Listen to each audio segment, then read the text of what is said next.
श्रीराम जय राम जय जय राम। श्रीराम जय राम जय जय राम। श्रीराम जय राम जय जय राम। राम रामेति रामेति रमे रामे मनोरमे। राम रामेति रामेति रमे रामे मनोरमे। सहस्रनाम तत्तुल्यं राम नाम वरानने। सहस्रनाम तत्तुल्यं राम नाम वरानने। गोपाल कृष्ण भगवान की जय। श्री हरि शरणं मम। श्री कृष्णं शरणं मम। श्री हरि शरणं मम।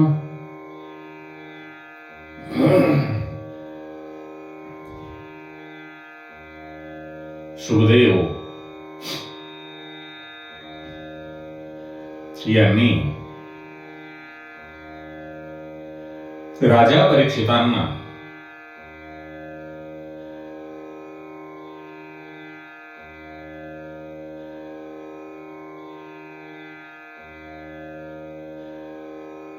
अंबरीश राजांची कथा सांगितली.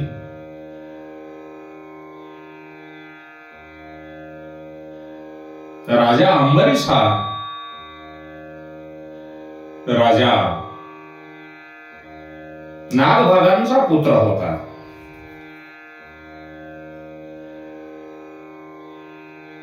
तो मोठा धर्मात्मा आणि भगवत भक्त. भगवंताच्या भक्तीशिवाय त्याला काहीही आवडत नव्हते.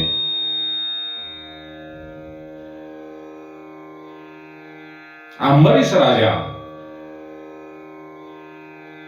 तो भगवंताच्या भक्तीमध्ये एवढा लीन होता की तो मर्यादा भक्तीचा आचार्य ठरला.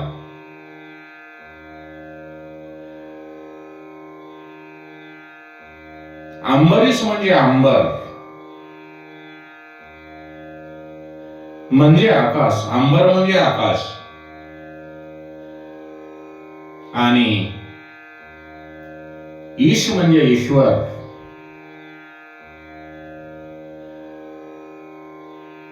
म्हणजे ज्याच्या आत बाहेर सर्व ठिकाणी आकाश आहे असा तो अंबरीश.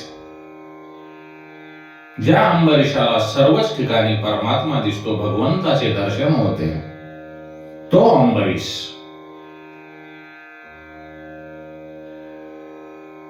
जो समदृष्टीने पाहणारा तो अंबरीश. अंबरीश राजा आपले प्रत्येक इंद्रिय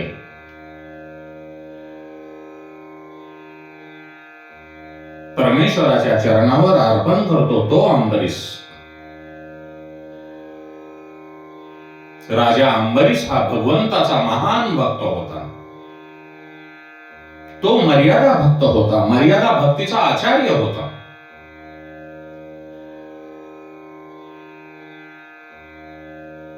तो भगवान श्रीकृष्णाकडे नेहमी अशी प्रार्थना करत आहे असे, हे भगवंता, हे श्रीकृष्ण, माझे जे मन आहे हे नेहमी तुझ्या चरणाच्या ठिकाणी गुंतलेले राहो. इतर कोठेही भटकू देऊ नको. माझी जी वाणी आहे ती सदा तुमचे गुणगान करत राहो. माझे हात तुमचे भजन करत असताना नेहमी टाळी वाजवत राहोत आणि माझे डोळे जे आहेत, माझे नेत्र आहेत, ते नेहमी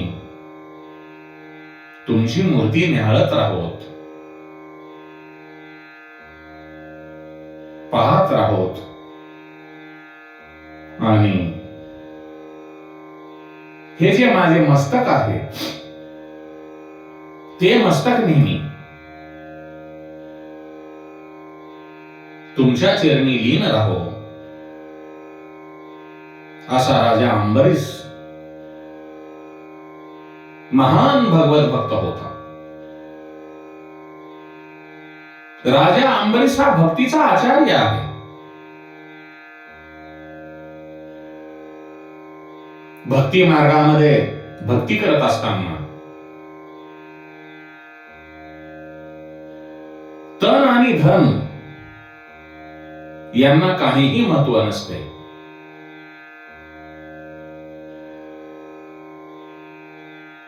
तिथे भगवंताची भक्ती करत असताना मनाने किती मनुष्य भगवंताच्या भक्तीकडे समर्पण करतो, हे महत्वाचे आहे. आपले मन एकदा भगवंताच्या चरणी, भगवंताच्या भक्तीमध्ये अर्पण केल्यावर ते मन ज्या शरीरामध्ये वास करते,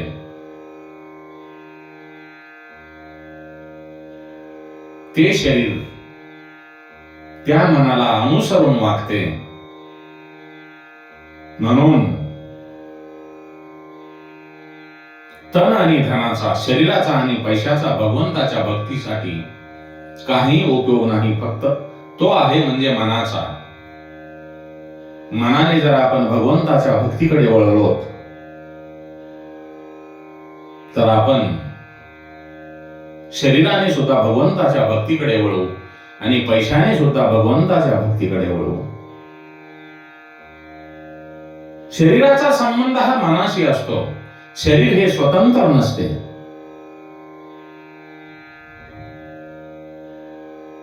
आणि जे आपलं सूक्ष्म मन आहे,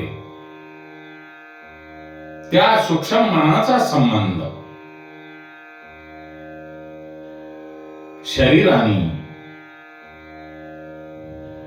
ईश्वर या दोहोंशी जोडलेला असतो. भगवंताची सेवा केल्यामुळे, भगवंताची पूजा केल्याने आपले शरीर झिजते आणि त्याचबरोबर शरीर झिजत असताना, भगवंताची भक्ती करत असताना त्या मनुष्याचा अभिमान पण झिजतो. त्याच्या अंगी अभिमान राहत नाही.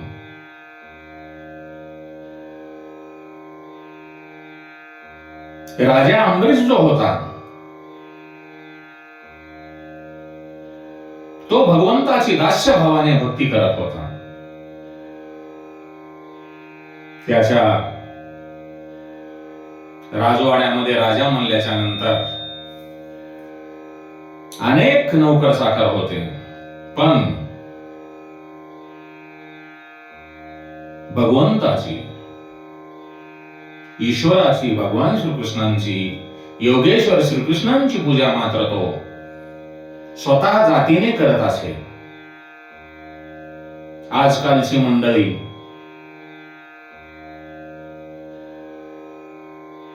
ज्यांच्याकडे धनसंपदा भगवंताच्या कृपेने प्राप्त झाल्यानंतर मंदिर बांधतात, परंतु त्या मंदिरामध्ये पुजारी नेमतात. अरे बाबा, ज्या भगवंताने तुला एवढी संपत्ती दिलेली आहे, तू भगवंताचे मंदिर बांधले आहेस, परंतु त्या भगवंताची तू सेवा करत नाहीस, ही खेदाची बाब आहे. कारण भगवंताचे मंदिर बांधून काही उपयोग नाही.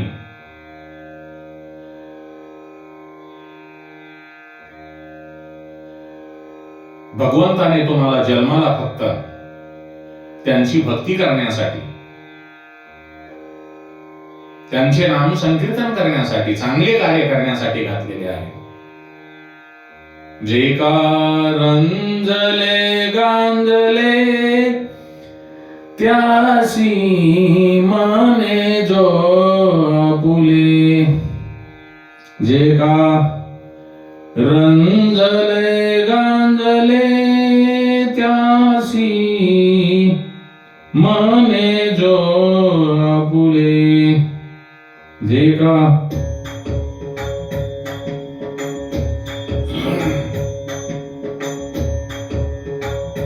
जे का रंजले गांजले त्यासी माने जो आपुले. जे का रंजले गांजले त्यासी माने जो आपुले. देव तेथेची जाणावा तोची साधू ओळखावा. जे का रंजले गांजले त्यासी माने जो आपुले. त्यासी माने जो आपुले.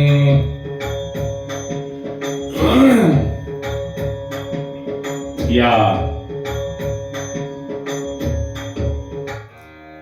जगामध्ये जे काही रंजलेले गांजलेले लोक आहेत त्यांच्यामध्ये तसे सर्वत्र संपूर्ण प्राणी मात्रामध्ये भगवंताचा वास असल्यामुळे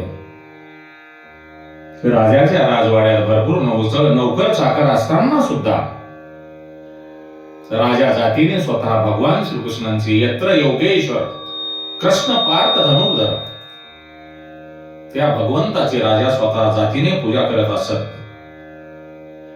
ज्याप्रमाणे आपण स्वतः भोजन केल्याशिवाय आपले पोट भरत नाही,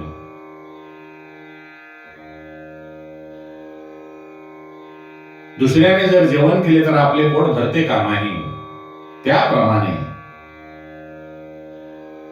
भगवंताची भक्ती सुद्धा आपण स्वतः करावयास पाहिजे. ती भक्ती दुसऱ्याकडून करून घेता येत नाही. जो कोणी करेल त्याला त्याचा लाभ मिळेल. ज्याप्रमाणे आपला मृत्यू समोर आल्यानंतर, आपला काळ आपल्या समोर आल्यानंतर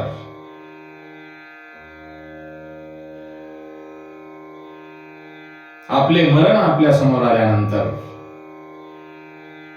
जसे आपणाला स्वतः समोर जावे लागते, त्या बदल्यात दुसऱ्याला मृत्यू देता येत नाही, त्याप्रमाणे भगवंताची भक्ती ही स्वतःच करावी लागते. ती दुसऱ्याच्या हातून जर करून घेतली तर त्याचा काहीही फायदा नाही. राजा अंबरीशाने भगवंताच्या चरणी, भगवान श्रीकृष्णांच्या चरणी आपले तन मन धन या सर्वांना अर्पण करून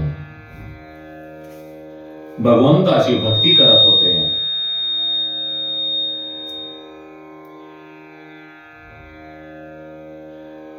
अशा परिस्थितीत राजा अंबरीशांनी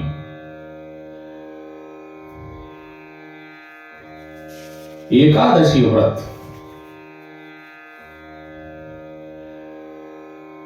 करण्याचे ठरवले. त्याने 1 वर्ष संपूर्ण 1 वर्ष एकादशी व्रत केले. आपली 5 ज्ञान इंद्रिय, 5 कर्म इंद्रिय आणि मन अशी 11 इंद्रिय परमात्म्याच्या भगवत भक्तीकडे वळवणे, परमात्म्याचे नाम संकीर्तन करणे, भगवान श्रीकृष्णांचे भजन करणे म्हणजेच एकादशीचे व्रत आहे. मनाने इतर 10 इंद्रियांना मनाने इतर 10 इंद्रियांना आपल्या काबूत ठेवणे म्हणजेच एकादशी व्रत.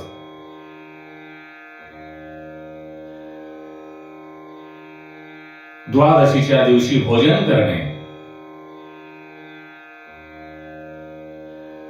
हे एकादशीचे पारणे करतात.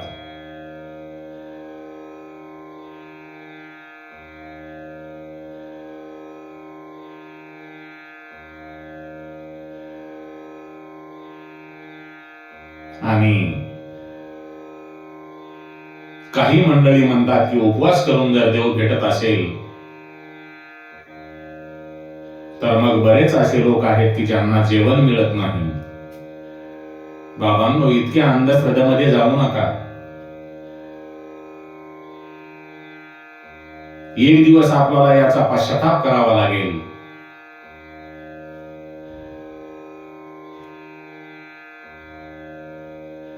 राजा अमरीशांनी आपली जी 11 इंद्रिय आहेत ती सर्व परमात्म्याच्या चिंतनाकडे वळवून विधीपूर्वक एकादशी व्रत केले. आणि वर्षाच्या समाप्तीला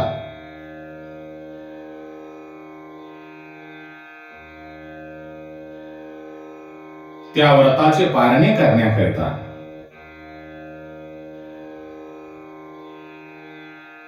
यमुना नदीच्या किनाऱ्यावर तो स्नान करण्यासाठी जातो आणि ब्राह्मण पूजेसाठी जात असताना त्याला दुर्वासा मुनी भेटले. आपण ब्राह्मणाच्या पूजेसाठी जात आहोत आणि जर रस्त्यामध्येच दुर्वासा मुनी भेटले तर राजा अमरीशांना फार आनंद झाला. आपल्या व्रत पारणीच्या पूजेसाठी दुर्वासा ऋषीसारखे मुनी आपल्याला भेटलेले आहेत. त्यामुळे तो अति प्रसन्न झाला आणि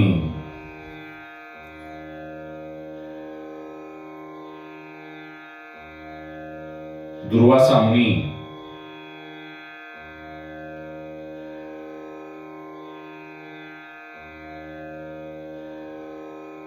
राजाला म्हणतात, हे राजन,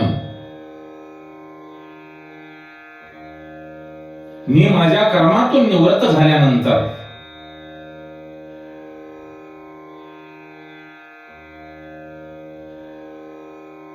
तुमच्याकडे येतो तेव्हा दुर्वासा मुनी संध्या पूजनासाठी गेले आणि पूजेमध्ये एवढे तन्मय झाले की त्यांना द्वादशी पूर्ण येऊन त्रयोदशी लागली तरीही दुर्वासा मुनी येण्याची चिन्हे दिसत नाहीत. तेव्हा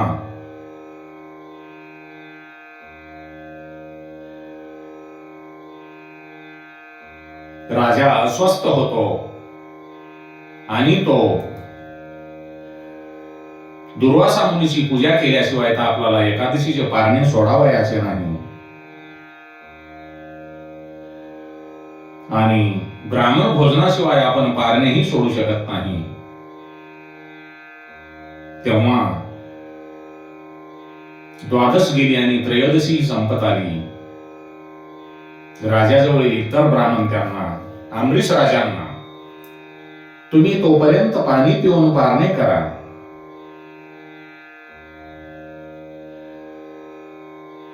राजाने जलपान करून एकादशीचे पारणे केले. त्याच वेळी दुर्वासा ऋषी आपले नित्यकर्म आटोपून अमरीश राजाकडे आले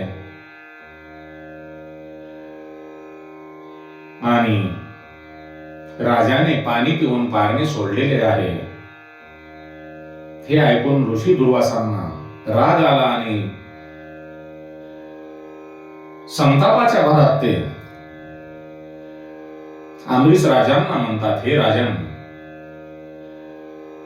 तू मला पूजेसाठी आणि भोजनासाठी बोलवलेस आणि अतिथींना निमंत्रण करून तू स्वतः जलपान करून एकादशी व्रताचे पारणे केलेस. हीच का तुझी विष्णू भक्ती? राजाने ऋषी दुर्वासांना भरपूर समजावून सांगण्याचा प्रयत्न केला, परंतु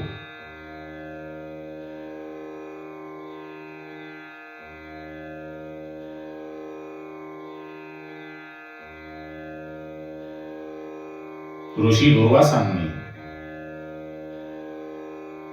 तू पाणीही का पिलेस?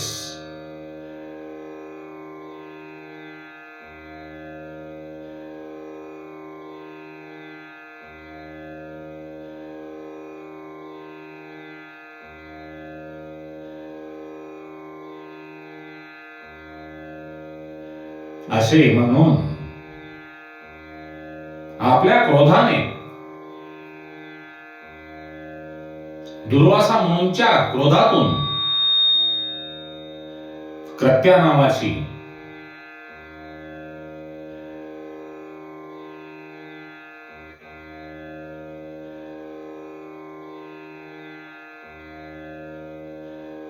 एक शक्ती निर्माण केली आणि ती अमरीश राजाला मारण्यासाठी त्यांच्यावर चाल करून गेली. ज्या वेळेला कृत्या अमरीश राजाला मारण्यासाठी येते, तेव्हा राजा अमरीशांनी भगवान श्री हरिनारायण, भगवान विष्णू नारायण यांचे स्मरण केल्यामुळे भगवान श्री हरिनारायण तिथे प्रकट झाले आणि त्या चक्राने कृत्येचा नाश केला आणि ते सुदर्शन चक्र दुर्वासा ऋषींच्या मागे लागले. दुर्वासा ऋषी सर्वत्र फिरले, परंतु श्रीहरी नारायण यांचे जे सुदर्शन चक्र आहे ते काही त्यांची पाठ सोडत नव्हते. तेव्हा दुर्वासा ऋषी श्रीहरी नारायण यांना म्हणतात,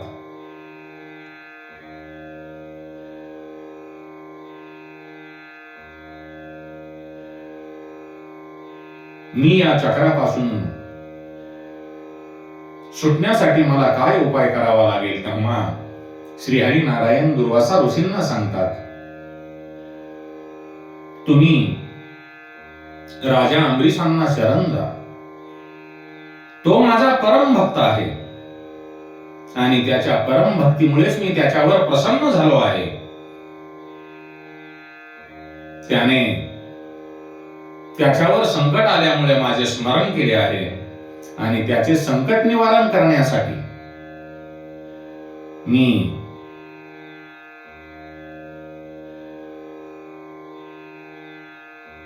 सुदर्शन चक्र कर्तेवर सोडून कर्तेचा वध केला आणि तेच सुदर्शन चक्र तुमच्या पाठीमागे लागले आहे.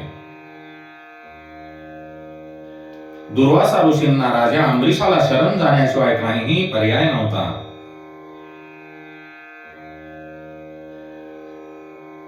शेवटी दुर्वासा ऋषी राजा अमरीशाकडे गेले. वर्ष संपून जात होते. तेव्हापासून राजा पाणी पिऊन राहिला होता आणि दुर्वासा ऋषींनी भोजन केल्याशिवाय तो अन्न ग्रहण करणार नव्हता. तेव्हा दुर्वासा ऋषी राजा अमरीशाकडे गेले आणि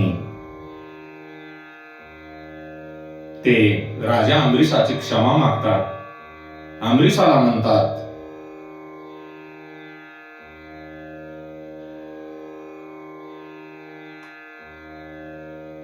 की माझ्या पाठीमागे जे भगवान श्री हरिनारायण यांचे सुदर्शन चक्र लागलेले आहे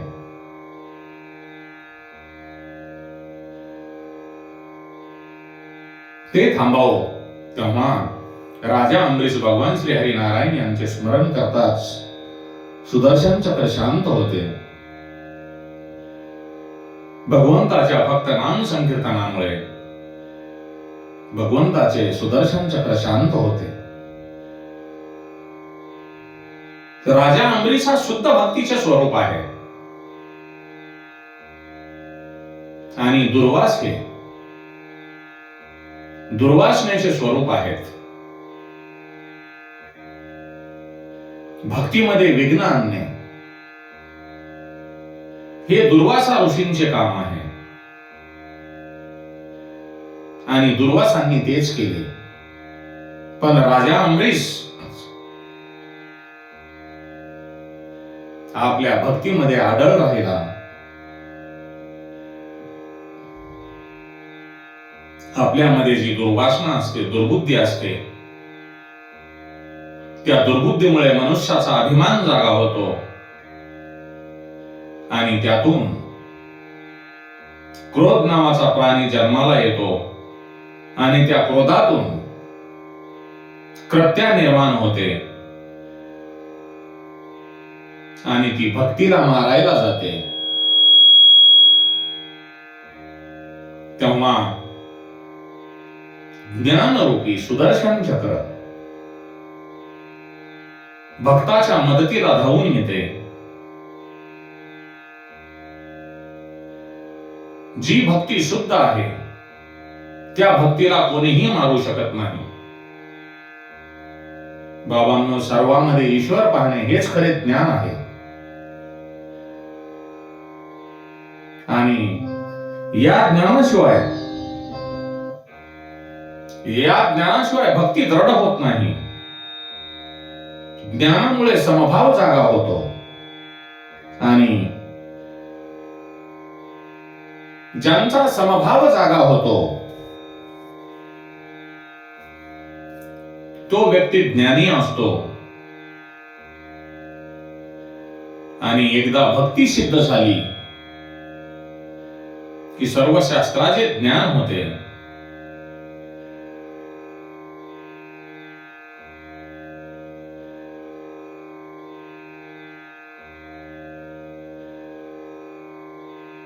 तर राजा अंबरीश हा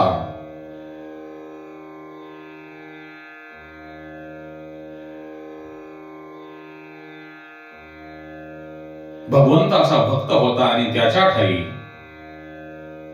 भगवंताच्या भक्तिरूपी ज्ञानाने तो प्रगल्भ झालेला होता. दुर्वासा ऋषी आपल्याला शरण आलेले असताना सुद्धा त्यांच्या मनामध्ये, राजा अंबरीशाच्या मनामध्ये अहंकार जागा झाला नाही. दुर्वास ऋषी मनोमन विचार करतात की राजा अंबरीश खरोखरच धन्य आहे. तो ग्रस्त असूनही संन्यासी आहे आणि मी स्वतःला संन्यासी म्हणवतो, पण अजूनही माझ्या क्रोधावर मला नियंत्रण मिळवता आले नाही.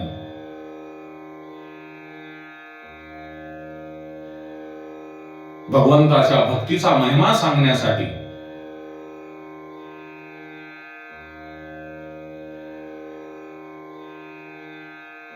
राजा अंबरीशाची कथा मी तुला सांगितली असे सुखदेव राजा परीक्षिताला सांगतात. अंबरीश राजा वृद्ध झाल्यानंतर आपल्या पुत्रावर राज्याचा भार सोपवून तपश्चर्येसाठी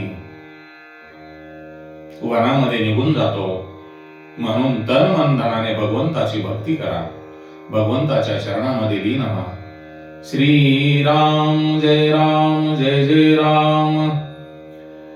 श्री कृष्ण गोविंद हरे मुरारे. हे नाथ नारायण वासुदेवाय, हे नाथ नारायण वासुदेवाय.